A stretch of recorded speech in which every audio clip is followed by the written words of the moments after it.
بسم الله الرحمن الرحيم. الحمد لله رب العالمين، وأشهد أن لا إله إلا الله وحده لا شريك له، وأشهد أن محمدا عبده ورسوله صلى الله وسلم عليه وعلى آله وأصحابه أجمعين. أما بعد. സഹോദരങ്ങളെ, സൂറത്തു അൽ ബഖറയുടെ തഫ്സീറിൽ 38 മുതലുള്ള ആയത്തുകളാണ് ഇന്ന് ഇൻഷാ അല്ലാഹ് നമ്മൾ വിശദീകരിക്കുന്നത്. അല്ലാഹു റബ്ബുൽ ആലമീൻ പറയുന്നു: ഖുൽ ഇഹ്ബിതു മിൻഹാ ജമീഅ ഫഇമ്മാ യഅതിയന്നകും മിന്നി ഹുദാ ഫമൻ തബിഅ ഹുദായ ഫലാ ഖൗഫുൻ അലൈഹിം വലാ ഹും യഹ്സനൂൻ. ഖുൽനാ, നാം പറഞ്ഞു, റബ്ബ് പറയുന്നു, ഖുൽന, നാം പറഞ്ഞു, ഇഹ്ബിതു മിൻഹ, അവിടെ നിന്ന് നിങ്ങൾ ഇറങ്ങിക്കൊള്ളുക, അഥവാ സ്വർഗത്തിൽ നിന്ന് നിങ്ങൾ ഇറങ്ങുക, ജമീഅൻ, നിങ്ങളെല്ലാവരും. ഫഇമ്മ യഅതിയന്നകും മിന്നി ഹുദ, ഫഇമ്മ യഅതിയന്നകും, നിങ്ങളിലേക്ക് വന്നെത്തിയാൽ, മിന്നി, എൻ്റെ പക്കൽ നിന്ന്, ഹുദ, സന്മാർഗം വന്നെത്തിയാൽ, ഫമൻ തബിഅ, ആരാണോ അപ്പോൾ പിൻപറ്റുന്നത്, ഹുദായ, എൻ്റെ സന്മാർഗം, ഫലാ ഖൗഫുൻ അലൈഹിം, അവർക്ക് ഭയമില്ല, അവർക്ക് ഭയപ്പെടേണ്ടി വരികയില്ല, വലാഹും യഹ്സനൂൻ, അവർ ദുഃഖിക്കേണ്ടി വരികയുമില്ല. അല്ലാഹു സുബ്ഹാനഹു വതആല ആദമിനെയും അലൈഹിസ്സലാം ഹവ്വായിനെയും സ്വർഗത്തിൽ നിന്ന് ഭൂമിയിലേക്ക് ഇറങ്ങിക്കൊള്ളാൻ അവർ രണ്ടുപേരോടും കൽപ്പിക്കുകയുണ്ടായി.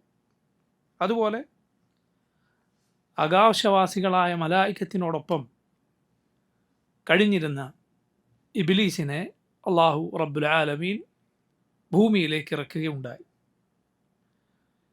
ഇഹ്ബിതു എന്ന പദത്തിൻ്റെ അർത്ഥം നിങ്ങൾ ഇറങ്ങുക എന്നാണ്.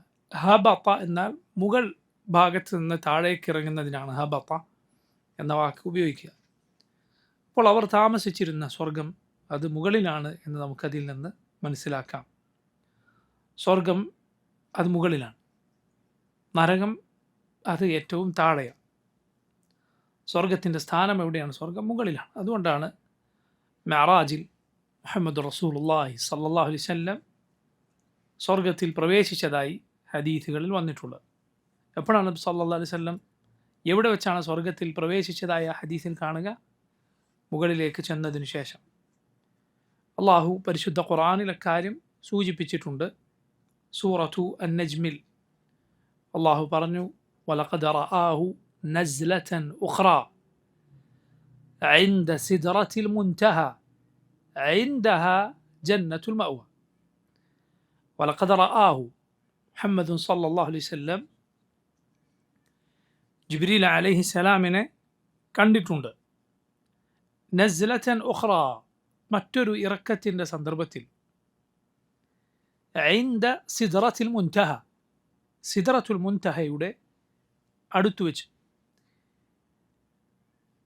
ഇൻദഹ, അതിൻ്റെ അരികിലാണുള്ളത്, ജന്നത്തുൽ മഅവ, സ്വർഗം താമസിക്കാനുള്ള മുഅ്മിനീങ്ങൾക്കുള്ള അവരുടെ താമസത്തിനുള്ള ഇടമായ സ്വർഗം അവിടെയാണുള്ളത്. സിദ്റത്തുൽ മുൻതഹ എന്നാൽ അതിൻ്റെ അർത്ഥം സിദ്റ, മരത്തിന് പറയുന്ന പേരാണ് സിദ്റ. ആ സിദ്റ അൽ മുൻതഹ എന്നാണ് അതിനെ വിശേഷിപ്പിച്ചിട്ടുള്ളത്, അഥവാ അറ്റം എന്നാണ് അതിൻ്റെ അർത്ഥം. അത് 6-ാമത്തെ ആകാശത്തിലാണെന്നും 7-ാമത്തെ ആകാശത്തിനാണ് എന്നും ഹദീസുകളിൽ വന്നത് കാണാം. 6-ാമത്തേത് എന്നും 7-ാമത്തേത്. പണ്ഡിതന്മാർ അതിനെ യോജിപ്പിച്ചുകൊണ്ട് പറഞ്ഞു, അതിൻ്റെ മുകൾ ഭാഗം 7-ാമത്തെ ആകാശത്തിലും താഴ്ഭാഗം 6-ാമത്തെ ആകാശത്തിനുമാണ്. സിദ്റത്തു അൽ മുൻതഹ എന്ന ആകാശലോകത്തെ ഒരു വൃക്ഷമാണ്. അല്ലാഹു ഖുർആനിൽ സൂറത്തു അൻ-നജ്മിൽ പറഞ്ഞു: ഇദ് യഗ്ശ സിദ്റത മാ യഗ്ശ, ആ സിദ്റയെ മൂടുന്ന ഒരു കാര്യം മൂടിയ സന്ദർഭത്തിൽ.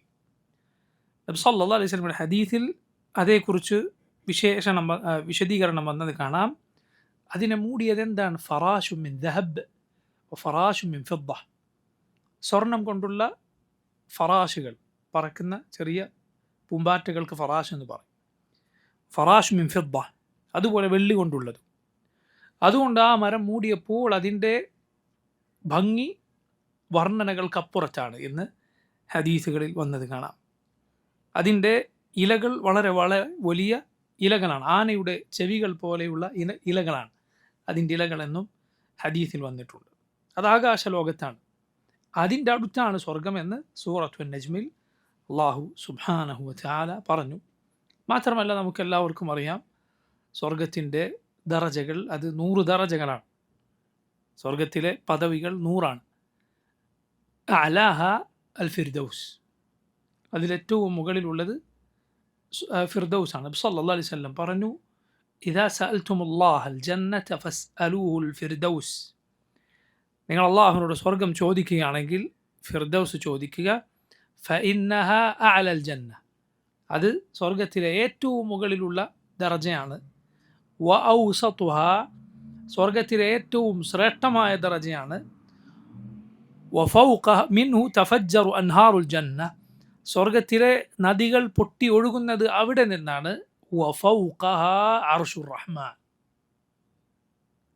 മറ്റു ചില റിവായത്തുകളിൽ വസഖ്ഫുഹ അർശുർ റഹ്മാൻ, അതിൻ്റെ മേൽക്കൂര റഹ്മാനായ റബ്ബിൻ്റെ അർശാണ്. അള്ളാഹുവിൻ്റെ അർശാണ് ഫിർദൗസിൻ്റെ മേൽക്കൂര. അതിൽ നിന്ന് ഫിർദൗസിൻ്റെ വലിപ്പം എത്രയാണ്, അതെത്ര വലുതാണെന്ന് നമുക്ക് മനസ്സിലാവും. കാരണം ഒരു ഭവനത്തിൻ്റെ മേൽക്കൂര അതിൻ്റെ വലിപ്പത്തിനനുസരിച്ചേ ഉണ്ടാവുകയുള്ളൂ. ഒരു വീട്ടിൻ്റെ മേൽക്കൂര അതിൻ്റെ വലിപ്പത്തിനനുസരിച്ചായിരിക്കും. ഫിർദൗസിൻ്റെ മേൽക്കൂര റഹ്മാനായ റബ്ബിൻ്റെ അർശാണ്. അർശാകട്ടെ സൃഷ്ടികളിൽ ഏറ്റവും വലുതാണ്. അർശിനേക്കാൾ വലിയ ഒരു സൃഷ്ടി വേറെ ഇല്ല. അർശിനേക്കാൾ വലിപ്പമുള്ള മറ്റൊരു സൃഷ്ടി ഇല്ല. അതാണ് ഫിർദൗസിൻ്റെ സുബ്ഹാനല്ലാഹ് സഖ്ഫ് എന്നാൽ എന്തായിരിക്കും സ്വർഗത്തിൻ്റെ വലിപ്പമെന്ന് പറയുന്നത്.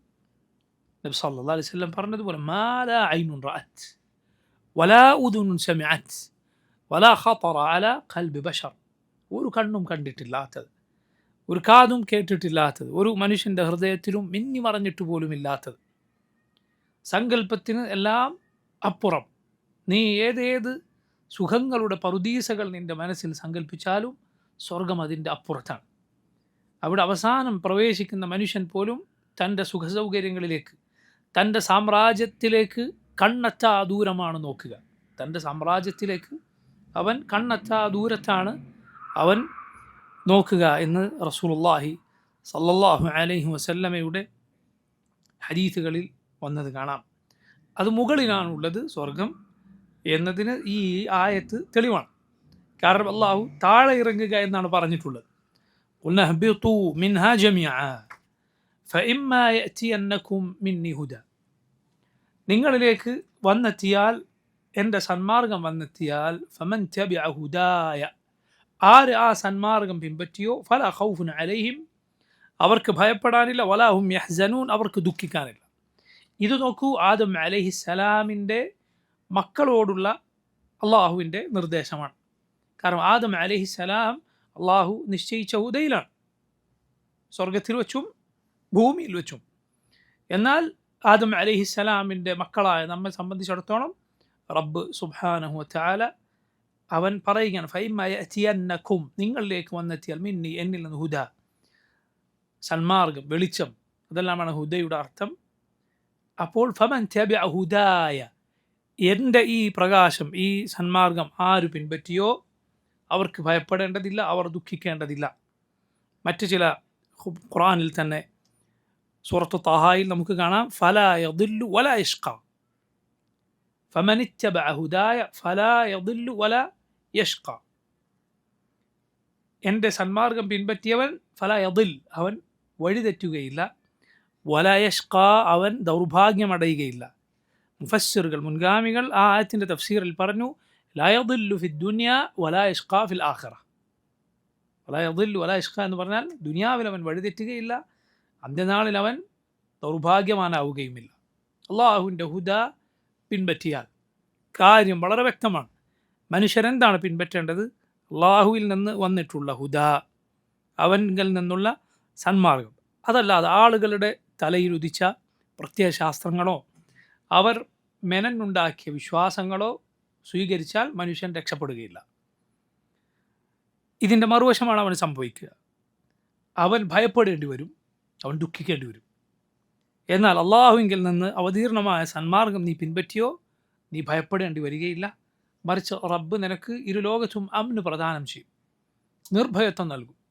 അല്ലദീന ആമനു വലം യൽബിസു ഈമാനഹും ബിദുൽമിൻ ഉലൈക ലഹുമുൽ അംനു വഹും മുഹ്തദൂൻ.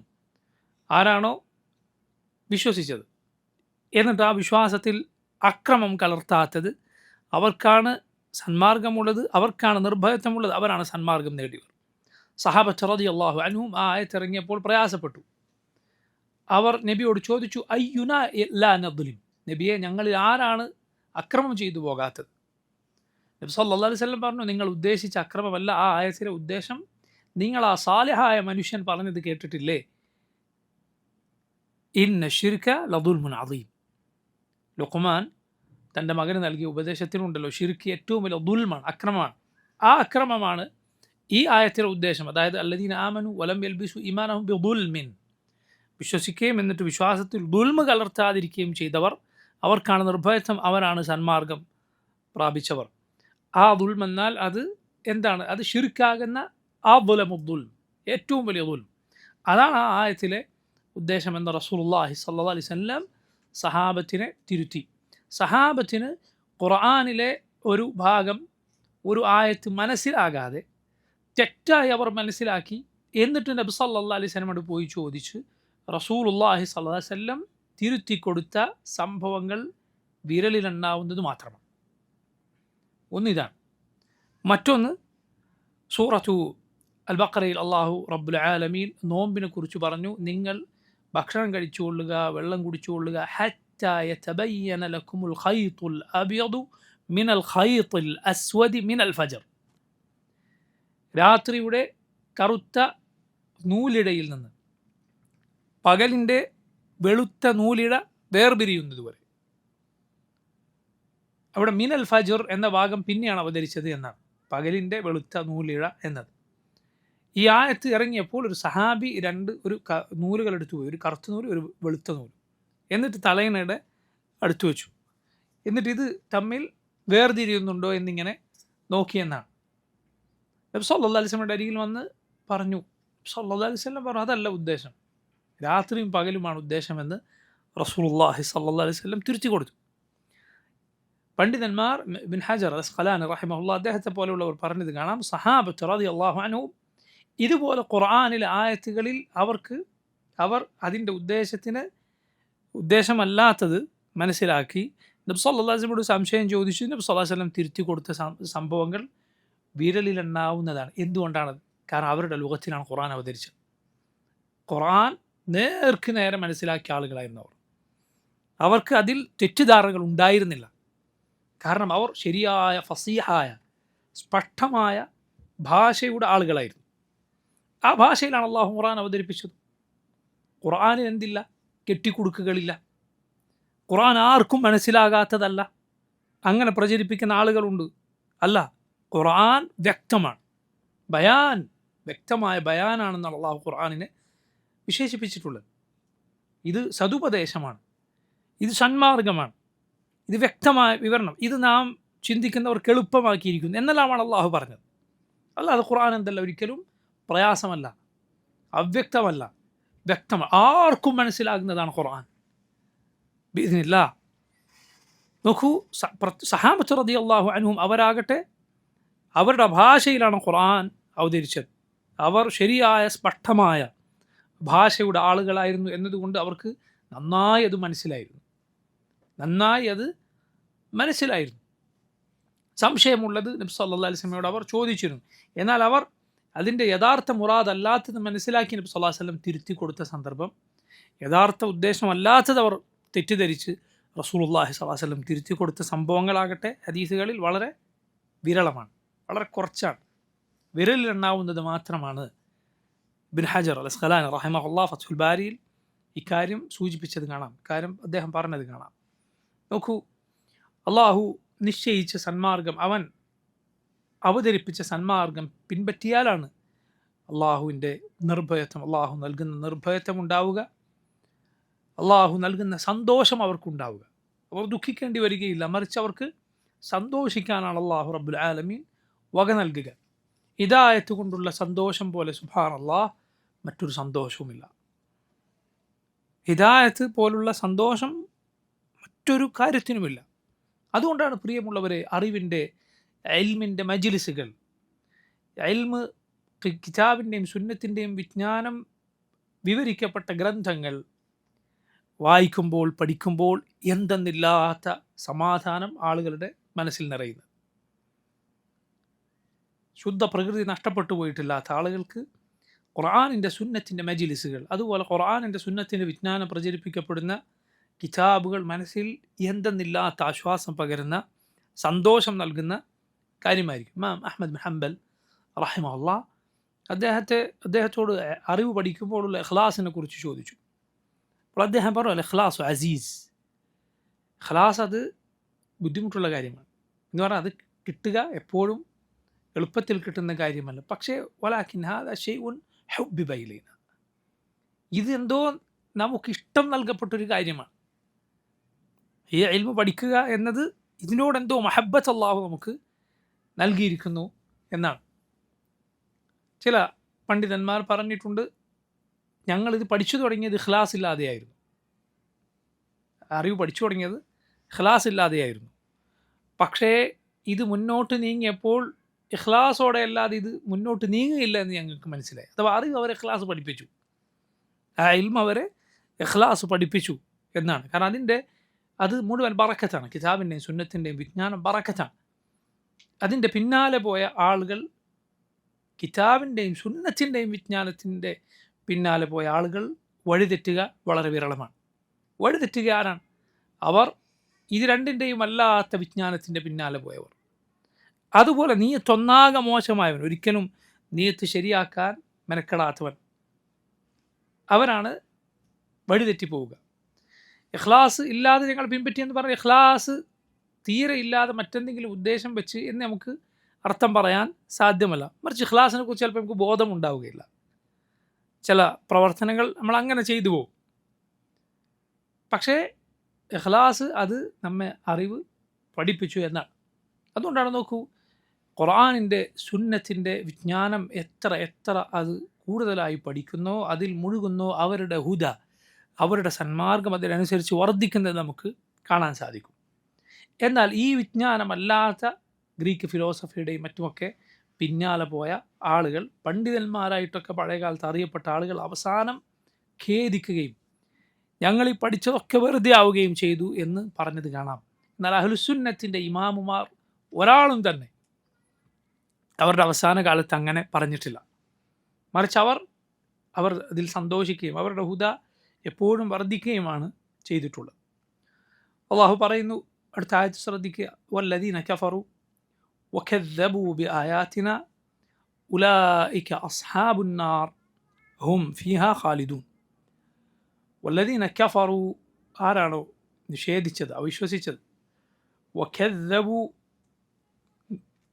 തള്ളിക്കളഞ്ഞത്, കളവാക്കിയത്, ബിആയാതിനാ, നമ്മുടെ ആയത്തുകളെ, ഉലൈക അസ്ഹാബുൻ നാർ, അവരാണ് നരകാവകാശികൾ, ഹും ഫീഹ ഖാലിദൂൻ, അവരവിടെ ശാശ്വതരായിരിക്കും. ഹും, അവർ, ഫീഹ, അവിടെ, ഖാലിദൂൻ, ശാശ്വതരായിരിക്കും. കുഫറിൻ്റെ, തക്ദീബിൻ്റെ അനന്തരഫലം നരകമാണ്. കുഫറിൻ്റെ, അതുപോലെ തള്ളിക്കളയുന്നതിൻ്റെ, കളവാണെന്ന് പറയുന്നതിൻ്റെ അനന്തരഫലം നരകമാണ്. അവർക്കവിടെ ശാശ്വതത്വമാണുള്ളത്. ഒരിക്കലും അവർ അവിടെ നിന്ന് പുറത്തു കടക്കുകയില്ല എന്നതിന് ഈ ആയത്ത് വ്യക്തമായ തെളിവാണ്. അള്ളാഹുവിനെയോ അവൻ്റെ ദീനിൽ നിർബന്ധമായും വിശ്വസിക്കേണ്ട വല്ല കാര്യത്തിനുമോ ഒരുവൻ നിഷേധിച്ചാൽ അവൻ്റെ സങ്കേതം ശാശ്വത നരകമാണ്. അവൻ അവിടെ നിന്ന് ഒരിക്കലും മോചനമില്ല. ഒരിക്കലും അവിടെ നിന്ന് അവന് മോചനമില്ല. നോക്കൂ, ഈ ആയത്ത്, തൊട്ടുമുമ്പുള്ള ആയത്ത്, ഈമാൻ സ്വീകരിച്ച ആളുകൾക്ക് ഭയപ്പെടേണ്ടതില്ല, ദുഃഖിക്കേണ്ടതില്ല എന്നാണ് പറഞ്ഞത്. തൊട്ടുടനെ അതിൻ്റെ എതിരാളികളെ കുറിച്ച് പറഞ്ഞു, അതിൻ്റെ എതിർഭാഗത്ത് നിൽക്കുന്നവരെ കുറിച്ച് പറഞ്ഞു. ഇത് ഖുർആനിൻ്റെ മനോഹരമായ ശൈലിയാണ്. മുഅ്മിനീങ്ങളെക്കുറിച്ച് പറഞ്ഞാൽ കുഫാറുകളെക്കുറിച്ച് പറയുക, നല്ല ആളുകളെക്കുറിച്ച് പറഞ്ഞാൽ ഫാസിഖുകളെക്കുറിച്ച് പറയുക, സ്വർഗത്തെക്കുറിച്ച് പറഞ്ഞാൽ നരകത്തെക്കുറിച്ച് പറയുക. ഇത് ഖുർആനിൻ്റെ മനോഹരമായ ശൈലികളിൽ ഒന്നാണ്. നോക്കൂ, നിഷേധിയാണോ അവൻ നരകത്തിലാണ് എന്നതിന് വ്യക്തമായ തെളിവാണ് ഈ ആയത്ത്. കുഫറിനോളം വലിയ തിന്മ മറ്റൊന്നില്ല. നിങ്ങൾ നോക്കൂ, എങ്ങനെയാണ് അള്ളാഹു റബ്ബുൽ ആലമീൻ അവൻ്റെ റസൂലുകൾ സത്യസന്ധരാണെന്ന് പറയുന്നവരെയും അവൻ്റെ റസൂലുകൾ കളവ് പറഞ്ഞവരാണ് എന്ന് പറഞ്ഞവരെയും എങ്ങനെയാണ് അള്ളാഹു ഒരുപോലെ ആക്കുക? ഒരുവൻ പറയുന്നു പരലോകം സത്യമാണ്, വേറൊരു പറയുന്നു പരലോകം കളവാണ്. എങ്ങനെയാണ് ഈ രണ്ടുപേരെ അള്ളാഹു ഒരുപോലെ ആക്കുക? ഒരാൾ പറയുന്നു അള്ളാഹു അവതരിപ്പിച്ചതാണ് ഖുർആൻ, ഇത് അള്ളാഹുവിൻ്റെ ആയത്തുകളാണ്, അള്ളാഹു ഒരു കാര്യം പറഞ്ഞാൽ ഞാൻ വിശ്വസിച്ചിരിക്കണം. മറ്റൊരുവൻ പറയുന്നു അല്ല, ഇതെനിക്ക് ബാധകമല്ല. എങ്ങനെയാണ് അള്ളാഹുങ്കിൽ ഇത് രണ്ടു കൂട്ടരും ഒരുപോലെ ആവുക? അള്ളാഹു നബിമാരെ നിയോഗിച്ചത്, അവർക്ക് വഹിയേകിയത്, ജിബ്രീൽ അലൈഹിസ്സലാമിനെ കലാമുമായി അവരിലേക്ക് അയച്ചത് ജനങ്ങൾക്ക് നിഷേധിക്കാനാണോ അതല്ല സ്വീകരിക്കാനാണോ? സ്വീകരിക്കാനാണ്. എന്നിട്ടത് തള്ളിക്കളഞ്ഞവരെ എങ്ങനെയാണ് അള്ളാഹു ഒരുപോലെ ആക്കുക? അപ്പം അത് മറ്റൊരു കുഫറാണ്. എന്ത്? ഇസ്ലാമിൽ അവിശ്വസിച്ച ആളുകളും പരലോകത്ത് രക്ഷപ്പെടും, ഏത് വഴിയും സ്വീകരിച്ചാൽ മതി. ആളുകൾക്ക് വിശ്വാസ സ്വാതന്ത്ര്യമുണ്ട്, അള്ളാഹുവിങ്കിൽ പരലോകത്ത് അവർ രക്ഷപ്പെട്ടേക്കും എന്ന വാദം കുഫറാണ്. അത് ഇസ്ലാം എന്ന് പുറത്തു പോകുന്ന വാദമാണ്. സർവ്വമതങ്ങളും സത്യമാണെന്ന് വാദിക്കുക ഇസ്ലാം എന്ന് പുറത്തു പോകുന്ന വാദമാണ്. ഹദീസുകളെ നിഷേധിച്ചവർ അവസാനം എത്തിച്ചേർന്നിട്ടുള്ളത് അവിടെയാണ്. നിങ്ങൾ കേട്ടിട്ടില്ലേ ചേകന്നൂർ മൗലവി? അയാൾ അവസാനം എഴുതിയ പുസ്തകം സർവമത സത്യവാദം ഖുർആനിൽ എന്നാണ് പുസ്തകത്തിൻ്റെ പേര്. സർവമത സത്യവാദം ഖുർആനിൽ. ഖുർആനിലുണ്ടത്രേ എന്ത്? ഏത് ദീൻ സ്വീകരിച്ചാലും മതി, പരലോകത്ത് രക്ഷപ്പെടുമെന്ന്. റസൂലുള്ളാഹി സ്വല്ലല്ലാഹി അലൈഹി വസല്ലം എന്തിനാണ് ഈ കഷ്ടപ്പാടൊക്കെ കഷ്ടപ്പെട്ടത്? എന്തിന് റസൂലുള്ളാഹി സ്വല്ലല്ലാഹി അലൈഹി വസല്ലം മക്കയിൽ നിന്ന് പുറത്താക്കപ്പെട്ടു? ബദറും ഉഹുദും ഖന്തഖൊക്കെ ഉണ്ടായി. എത്ര പെട്ടെന്ന് ഒരു അഡ്ജസ്റ്റ്മെൻറ്റിലെത്താം? വളരെ എളുപ്പമായിരുന്നില്ലേ? ഈ കുഴപ്പങ്ങളൊക്കെ എന്തിന് ഉണ്ടായി? മുഹമ്മദ് സല്ലല്ലാഹു അലൈഹി വസല്ലം അള്ളാഹു നിയോഗിച്ചത് എന്തിനാണ്? പോട്ടെ, ഇയാൾ പറയുന്നത് ഖുർആൻ അള്ളാഹു ഇറക്കിയത് തന്നെ എന്തിനാണ്? അപ്പോൾ നോക്കൂ, ഇത് അവിടെയാണ് എത്തിച്ചേരുക. ഹദീസുകളെ നിഷേധിക്കുക എന്നതൊടുവിൽ ഈ അവസ്ഥയിലേക്ക്, കുഫറിലേക്ക് എത്തിച്ചേർന്നിട്ടുണ്ട്. ബിദ്അത്തുകളെല്ലാം കുഫറിലേക്കുള്ള പാലങ്ങളാണ്. ബിദ്അത്തുകൾ മുഴുവൻ കുഫറിലേക്ക് ജനങ്ങളെ എത്തിക്കുന്ന കാര്യമാണ്. ഖുർആനിൻ്റെയും സുന്നത്തിൻ്റെയും പാതയാണ് ആളുകളെ ഇസ്ലാമിൽ ഉറപ്പിച്ചു നിർത്തുക. ഇതിനിടയിൽ ഒരു മുസ്ലിയാരുടെ പ്രസംഗത്തിൻ്റെ തലക്കെട്ട് കണ്ടു. തലക്കെട്ട് എന്താണ്? വഹാബിസം യുക്തിവാദത്തിലേക്ക് ആളെ കൂട്ടുന്നു എന്നാണ് മുസ്ലിയാരുടെ പ്രസംഗത്തിൻ്റെ തലക്കെട്ട്. നോക്കൂ, ഇക്കണ്ട കള്ളക്കഥകൾ, ഒരിക്കലും വിശ്വസിക്കാൻ കൊള്ളാത്ത കഥകൾ, 10-20 കൊല്ലം മുമ്പ് അല്ലെങ്കിൽ ഒരു 30 കൊല്ലം മുമ്പ് മരിച്ചൊരു മനുഷ്യൻ, അയാൾ ലോകം നിയന്ത്രിക്കുന്നു എന്നൊക്കെ പറയുന്നവരുണ്ടായത് നിങ്ങളുടെ കൂട്ടത്തിൽ നിന്നാണ്. ഈ വക കഥകൾ, അതുപോലെ ബിദ്അത്തുകൾ പൊതുവേ ദീനിനെ വഷളാക്കികൾ, ദീനിൻ്റെ മുഖം വികൃതമാക്കും ബിദ്അത്തുകൾ.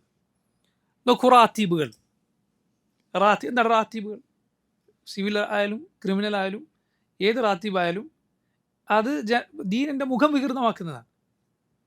കത്തി എടുത്തിട്ട് സ്വന്തം ശരീരത്തിലേക്ക് കുത്ത്. എന്താണ് ഈ മുസ്ലിയാരുടെ റാത്തീബുകളെ കുറിച്ചുള്ള നിലപാട്? ദീനിൻ്റെ സുപ്രധാനമായ സ്തംഭങ്ങളുടെ കൂട്ടത്തിലായിരിക്കും മുസ്ലിയാർ അതിനെണ്ണുക, യാതൊരു സംശയമില്ല, കൂട്ടത്തിലാണ്. ഇന്ന് വരെ സമസ്ത ഏതെങ്കിലും റാത്തീബിനെ തള്ളി പറഞ്ഞിട്ടുണ്ടോ? ചാടുന്ന റാത്തീബുകൾ, അതുപോലെ കുത്ത് റാത്തീബുകൾ തള്ളി പറഞ്ഞിട്ടുണ്ടോ? നോക്കൂ, ദീനിൻ്റെ മുഖം വളരെ മനോഹരമാക്കുന്ന പ്രവർത്തനങ്ങളാണല്ലോ റാത്തീബൊക്കെ. എന്നിട്ട് ഇക്കണ്ട ബിദ്അത്തുകൾക്ക് ചൂട്ട പിടിച്ചു കൊടുക്കുന്ന, അള്ളാഹു അല്ലാത്തവർ വിളിച്ച് പ്രാർത്ഥിക്കാം, യാതൊരു കുഴപ്പവുമില്ല എന്ന് പറയുന്ന കൂട്ടർ, അവർ പറയുന്നത് വഹാബികൾ ജനങ്ങളെ യുക്തിവാദത്തിലേക്ക് കൊണ്ടുപോകുന്നു. അല്ല, അഹ്ലുസുന്ന ഒരിക്കലും ജനങ്ങളെ യുക്തിവാദത്തിലേക്ക് കൊണ്ടുപോകില്ല. കുഫറിലേക്കുള്ള ബരീദ്, കുഫറിലേക്കുള്ള പാലവും വടിയും ബിദ്അത്തുകളാണ്. ബിദ്അത്താണ് ജനങ്ങളെ കുഫറിലേക്ക് കൊണ്ടുപോകുക. യഥാർത്ഥ ഇസ്ലാമിൽ നീ ഉറച്ചു നിൽക്കുക, ഖുർആനിൻ്റെ സുന്നത്തിനെ വഴി സ്വീകരിക്കുക, അഹ്ലുസുന്നത്തിൻ്റെ വഴി സ്വീകരിക്കുക, മൻഹജു സലഫ് സ്വീകരിക്കുക. അത് ഇസ്ലാമിൽ നിന്ന് ഉറപ്പിച്ചു നിർത്തുന്ന, ഈമാനിൻ്റെ ആണികൾ നന്നായി ഉറപ്പിച്ചു തരുന്ന, അതിൻ്റെ വേരുകൾ ഉറപ്പിച്ചു തരുന്ന കാര്യമാണ് സലഫുകളുടെ മാർഗം. ഈമാൻ ഉറപ്പിച്ചു തരുന്ന കാര്യമാണ്. കാരണം അത് അള്ളാഹുവിങ്കിൽ നിന്ന് വന്നതെന്തോ, റസൂലുള്ളാഹി സ്വല്ലല്ലാഹു അലൈഹി വസല്ലം പഠിപ്പിച്ചെന്തോ അത് സ്വീകരിക്കലാണ്. അപ്പോൾ നോക്കൂ, അതിനെ നിഷേധിക്കലും അതിനെ കളവാണെന്ന് പറയലും അള്ളാഹുവിൻ്റെ ആയത്തുകളെ നിഷേധിക്കലും നഊദു ബില്ലാഹ് നരകത്തിൽ ശാശ്വതവാസം നേടിത്തരുന്ന അതിലേക്ക് ആളുകൾ എത്തിക്കുന്ന കാര്യമാണ്. നഊദു ബില്ലാഹ് നഊദു ബില്ലാഹ്. നമ്മൾ അള്ളാഹുവിനോട് കുഫറിൽ നിന്ന് കാവൽ തേടണം. നബി സല്ലല്ലാഹു അലൈഹി വസല്ലം പഠിപ്പിച്ചാണ് അല്ലാഹുമ്മ ഇന്നി അഊദു ബിക മിനൽ കുഫർ. റസൂലുള്ളാഹി സ്വല്ലല്ലാഹു അലൈഹി വസല്ലമയുടെ ദുആയിലുള്ളതാണ് എന്ത്? അല്ലാഹുമ്മ ഇന്നി അഊദു ബിക മിനൽ കുഫർ. കുഫറിൽ നിന്ന് അള്ളാഹുവിനോട് കാവൽ തേടണം. നീ ഒരിക്കലും വിചാരിച്ചു പോകരുത്, അതിൽ നിന്ന് നീ നിർഭയനായി പോകരുത്. മറിച്ച് റൂഹ് ഈമാനുമായി റൂഹ് തൊണ്ടക്കുഴിയിൽ നിന്ന് പുറത്തേക്ക് കടന്നാലല്ലാതെ ഒരാൾക്കും യാതൊരു ഉറപ്പുമില്ല, ഒരാളുടെ കാര്യത്തിലും ഉറപ്പ് ഇല്ല. മരണപ്പെട്ടവരുടെ കാര്യം ശരിയാണ്, അത് കഴിഞ്ഞിരിക്കുന്നു. ഇബ്നു മസ്ഊദ് റളിയല്ലാഹു അൻഹു സഹാബത്തിനെ കുറിച്ച് പറഞ്ഞത് കാണാം, മൻ കാന മുസ്തന്നൻ ഫൽയസ്തന്ന ബിമൻ ഖദ് മാത്. ആരെങ്കിലും പിൻപറ്റുന്നുവെങ്കിൽ ഈ മരണപ്പെട്ട നബിയുടെ സഹാബിമാരെ പിൻപറ്റിക്കൊള്ളട്ടെ. എന്താണ് ബിമൻ ഖദ് മാത് എന്ന് പ്രത്യേകം പറയാനുള്ള കാരണം ജീവിച്ചിരിക്കുന്നവരെ ഫിത്ന ബാധിക്കുമോ ഇല്ലേ എന്ന കാര്യത്തിൽ യാതൊരു ഉറപ്പുമില്ല. മനസ്സിലായില്ലേ? മരണപ്പെട്ടവർ അവരുടെ അമലുമായി പോയിരിക്കുന്നു. ഇനി അവരൊരു ഫിത്ന ബാധിക്കാനില്ല, ഇനി അവരൊരു ബിദ്അത്തിൽ പോയി ചാടാനില്ല. അവരുടെ അമൽ കഴിഞ്ഞിരിക്കുന്നു. അതുകൊണ്ട് ജീവിച്ചിരിക്കുന്ന ഒരു മനുഷ്യനും ഫിത്നയുടെ കാര്യത്തിൽ കുഴപ്പത്തിലകപ്പെടുക എന്ന കാര്യത്തിൽ പൂർണ്ണമായ അത് അങ്ങനെ സംഭവിക്കുകയില്ല എന്ന ഉറപ്പ് ഒരാളുടെ കാര്യത്തിലുമില്ല.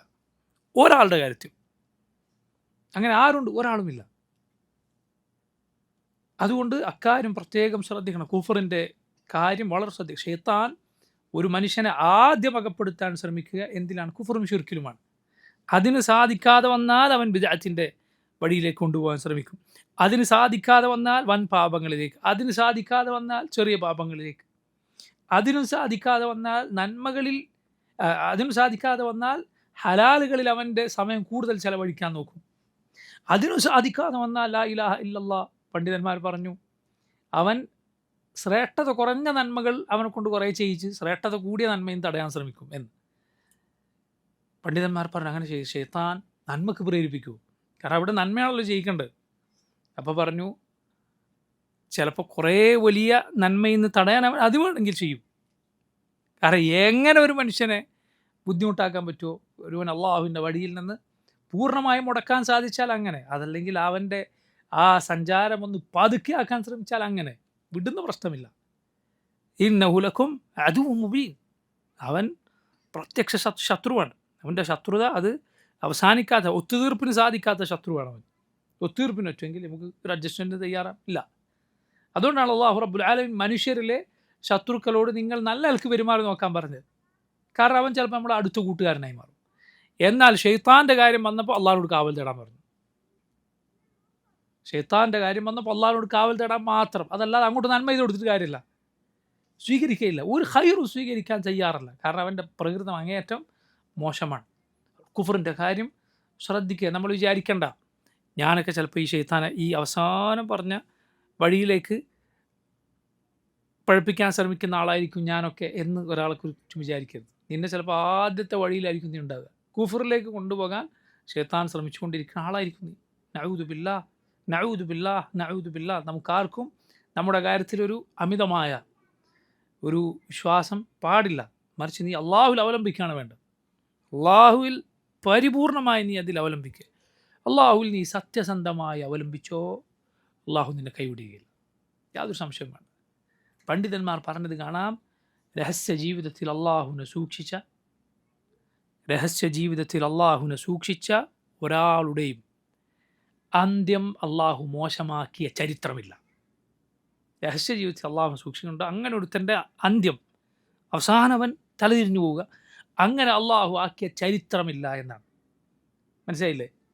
മറിച്ച് നബി സല്ലല്ലാഹു അലൈഹി വസല്ലം ചില ഹദീസുകൾ വന്നതുപോലെ ഒരാൾ സ്വർഗത്തിലേക്ക് അടുത്തടുത്ത് ഒരു ചാണകലം മാത്രമായിരിക്കെ സബഖ യസ്ബിഖ് അലൈഹിൽ കിതാബ്, അവൻ്റെ കിതാബ് മറികടന്ന്, അവൻ്റെ നേരത്തെ രേഖപ്പെടുത്തിയ കാര്യം മറികടന്ന് അവൻ നരകത്തിലെത്തും എന്ന് പറയുന്ന ഹദീസിനെ കുറിച്ച് പണ്ഡിതന്മാർ പ്രത്യേകം വിശദീകരിച്ചത് കാണാം, പ്രത്യേകം ഉണർത്തിയത് കാണാം.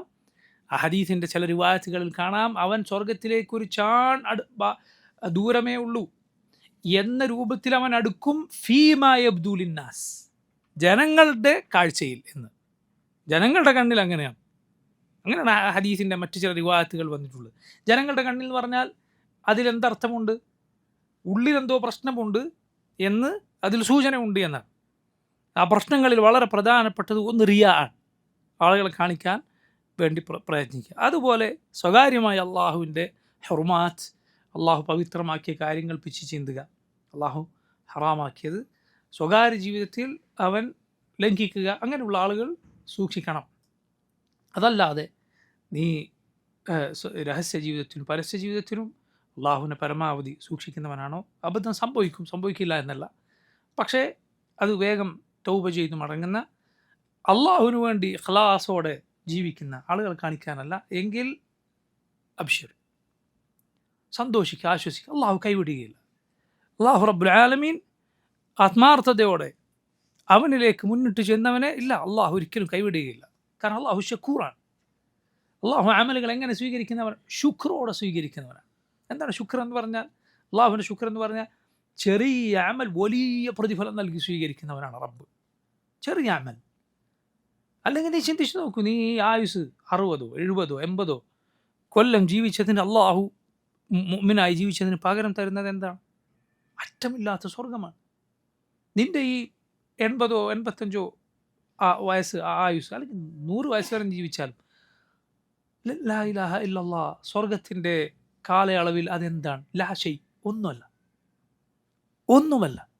1 കോടി വർഷം, പിന്നെയും 1 കോടി, പിന്നെയും 1 കോടി, 100 കോടി. എപ്പോഴവസാനിക്കും? അവസാനമില്ല. ആ അവസാനമില്ലാത്തൊരു സ്വർഗം ഈ ചുരുങ്ങിയ ആയുസ് ജീവിച്ച മുഅ്മിനിന് അള്ളാഹു നൽകുന്ന, അവൻ ഷക്കൂറാണ്. ചെറിയ അമൽ വലിയ പ്രതിഫലം നൽകുന്ന റബ്ബാണ്. എന്തേ വേണ്ടു? ഈമാനോടെ മരിച്ചു പോവുക. അള്ളാഹു ഈമാനോടെ മരിക്കുന്നവരെ നമ്മൾ ഉൾപ്പെടുത്തുമാറാകട്ടെ. യാ ബനി ഇസ്രായീൽ അദ്കുറൂ നിഅമതി അല്ലതി അൻഅംതു അലൈക്കും വഔഫു ബിഅഹ്ദി ഊഫി ബിഅഹ്ദിക്കും വഇയ്യായ ഫർഹബൂൻ. സൂറത്തുൽ ബഖറയിലെ 40-ാമത്തെ ഈ ആയത്തിലാണ് മുസ്ഹഫ് നമ്മൾ തുറന്നാൽ ഒന്നാമത്തെ യാ ബനി ഇസ്രായീൽ എന്ന വിളിയുള്ളത്. യാ ബനി ഇസ്രായീൽ, ഓ ഇസ്രായേൽ മക്കളെ, ഇസ്രായേൽ സന്തതികളെ അള്ളാഹു റബ്ബുൽ ആലമീൻ വിളിക്കുകയാണ്. അൽ ബഖറയിൽ യഹൂദികളുടെ ചരിത്രവും അവരുടെ പ്രവർത്തനങ്ങളും അവരുടെ വാദഗതികളും അവർക്കുള്ള മറുപടികളും ഒക്കെ വിശദമായി കാണാം. തൊട്ടടുത്ത സൂറത്ത് ആല ഇമ്രാനിൽ നസ്രാനികളെക്കുറിച്ച്, അവരുടെ പ്രവർത്തനങ്ങളെക്കുറിച്ച്, അവരുടെ വിശ്വാസത്തെക്കുറിച്ച്, അവർക്കുള്ള മറുപടികളെക്കുറിച്ച് വിശദമായി കാണാം. ഈ 2 സൂറത്തിൻ്റെ മുന്നിലുള്ള അൽ ഫാത്തിഹയിൽ അതിൻ്റെ അവസാനത്തിൽ ഈ 2 കൂട്ടരിൽ നിന്നാണ് നമ്മൾ അള്ളാഹുവിനോട് അവരുടെ കൂട്ടത്തിൽ പെടുത്തരുത് എന്നാണ് കാവൽ തേടുന്നത്. സലാത്തുൽ ലദീന അൻഅംത അലൈഹിം ഗൈറിൽ മഗ്ദൂബി അലൈഹിം. ആ മഗ്ദൂബിൻ അലൈഹിം എന്ന കൂട്ടരെക്കുറിച്ച് വിശദമായ ഏത് സൂറത്തിലുണ്ട്? തൊട്ടടുത്ത സൂറത്ത് അൽ ബഖറയിൽ. അൽ-ളാലീൻ എന്ന് പറഞ്ഞ നസ്രാനികളെ കുറിച്ച് ഏത് സൂറത്തിലുണ്ട്? ആല ഇമ്രാനിലുണ്ട്. അപ്പം നോക്കൂ, യാ ബനി ഇസ്രായീൽ എന്ന് അള്ളാഹു റബ്ബുൽ ആലമീൻ വിളിക്കുകയാണ്. ഇസ്രായേൽ മക്കളെ. ആരാണ് ഇസ്രായേൽ? യാക്കൂബ് നബി അലൈഹിസ്സലാമാണ് ഇസ്രായേൽ. ഇസ്രായേൽ എന്നത് യാക്കൂബ് നബിയുടെ വേറൊരു പേരാണ്. ഇബ്രാഹിം നബിയുടെ മകൻ, ഇസ്ഹാഖ് നബിയുടെ മകൻ അലൈഹിമസ്സലാം, യാക്കൂബ് നബിയുടെ അലൈഹിസ്സലാം, യാക്കൂബ് നബിയുടെ വേറൊരു പേരാണ് ഇസ്രായേൽ എന്നത്. അതുകൊണ്ട് തന്നെ ഇസ്രായേൽ നശിക്കട്ടെ, ഇസ്രായേലിനെതിരെ ശാപപ്രാർത്ഥനകൾ പറയുക എന്നത് സൂക്ഷ്മമായ കാര്യമല്ല. മറിച്ച് യഹൂദികളുടെ നാട് എന്ന് ആണ് ആ രാജ്യത്തെ ഒരാൾ ഉദ്ദേശിക്കുന്നുവെങ്കിൽ പറയാൻ ഏറ്റവും യോജിക്കുക എന്നത്. യഹൂദികൾ പിടിച്ചടക്കിയ നാട്, യഹൂദികളുടെ അവരിലേക്ക് ചേർത്ത് പറഞ്ഞുകൊണ്ട് ആ നാടിനെ പറയുക എന്നതാണ് അവർക്കെതിരിൽ സംസാരിക്കുമ്പോൾ ഏറ്റവും സൂക്ഷ്മമായ കാര്യം. പ്രത്യേകിച്ച് അവർക്കെതിരിൽ പ്രാർത്ഥിക്കുന്ന സന്ദർഭത്തിൽ ആളുകൾക്ക് മനസ്സിലാകാൻ വേണ്ടി അത് പ്രയോഗിച്ചാൽ കുറ്റം ലഭിക്കുമെന്നല്ല ഞാൻ പറഞ്ഞത്. ആളുകൾക്ക് മനസ്സിലാകാൻ വേണ്ടി ആ രാജ്യത്തെക്കുറിച്ച് പറയുമ്പോൾ അത് പ്രയോഗിച്ചാൽ കുറ്റമുണ്ട് എന്നല്ല. പക്ഷേ എതിരിൽ പ്രാർത്ഥിക്കുക, ശാപവാക്കുകൾ പറയുക പോലുള്ള കാര്യങ്ങൾ പറയുമ്പോൾ മുസ്ലിമീങ്ങൾ ആ പദപ്രയോഗം ശ്രദ്ധിക്കണം. ഇസ്രായേലിനെതിരിൽ പറയുമ്പോൾ ശ്രദ്ധിക്കണം. കാരണം ഇസ്രായേൽ ആരുടെ പേരാണ്? യാക്കൂബ് അലൈഹിസ്സലാമിൻ്റെ മറ്റൊരു പേരാണ്. ഖുർആനിൽ അല്ലാഹു റബ്ബുൽ ആലമീൻ അങ്ങനെ തന്നെ യാക്കൂബ് നബിയെ വിശേഷിപ്പിച്ചത് കാണാം, ബനു ഇസ്രായേൽ എന്നതല്ലാതെ.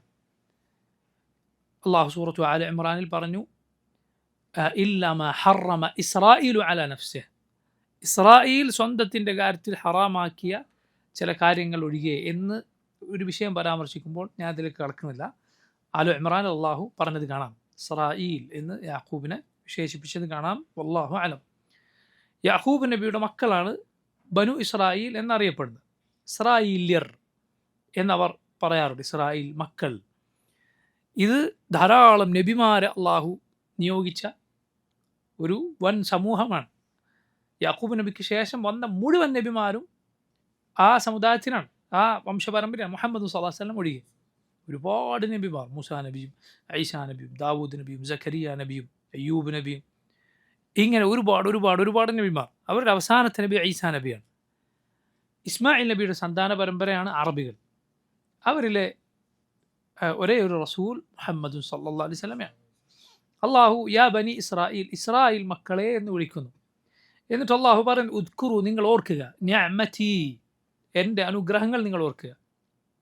അല്ലത്തി, ഏത് അനുഗ്രഹങ്ങളാണോ, അൻഅംതു അലൈക്കും, നിങ്ങൾക്കുമേൽ ഞാൻ ചൊരിഞ്ഞു തന്ന അനുഗ്രഹങ്ങൾ, അത് നിങ്ങൾ ഓർക്കുക. വഔഫു, നിങ്ങൾ പൂർത്തീകരിക്കുക, ബിഅഹ്ദി, എൻ്റെ കരാർ, ഞാനുമായുള്ള കരാറുകൾ നിങ്ങൾ പൂർത്തീകരിക്കുക. എങ്കിൽ ഊഫി, ഞാൻ പൂർത്തിയാക്കുന്നതാണ്, ഞാൻ പാലിക്കുന്നതാണ്, ബിഅഹ്ദിക്കും, നിങ്ങളോടുള്ള കരാർ. വഇയ്യായ ഫർഹബൂൻ, വഇയ്യായ, എന്നെ മാത്രം ഫർഹബൂൻ, നിങ്ങൾ ഭയപ്പെട്ടുകൊള്ളുക. യാ ബനി ഇസ്രായേൽ എന്ന റബ്ബിൻ്റെ ആദ്യത്തെ വിളിയാണിത് എന്ന് ഞാൻ പറഞ്ഞു.